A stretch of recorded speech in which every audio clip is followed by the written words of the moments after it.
একদিন ছাগল আর ভেড়া বনে ঘুরতে বেরোল। ছাগল বলল, চলো আমরা একসঙ্গে ঘাস খাই। ভেড়া খুশি হয়ে বলল, হ্যাঁ, ভালো হবে। তারা দুজনে সবুজ ঘাস খেতে লাগল। হঠাৎ আকাশে মেঘ জমে বৃষ্টি শুরু হল। ভেড়া ভিজে গিয়ে কাঁপতে লাগল। ছাগল পাশে থাকা গাছের নিচে আশ্রয় নিল। সে ভাবল, ভেড়ার তো সাহায্য দরকার। ছাগল নিজের শরীর দিয়ে ভেড়াকে ঢেকে রাখল, যাতে সে ঠান্ডা না পায়।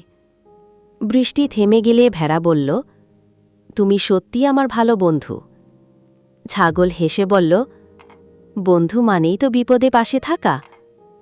তারপর তারা আবার খেলা করতে লাগল। শিক্ষা: সত্যিকারের বন্ধুরা বিপদে পাশে থাকে।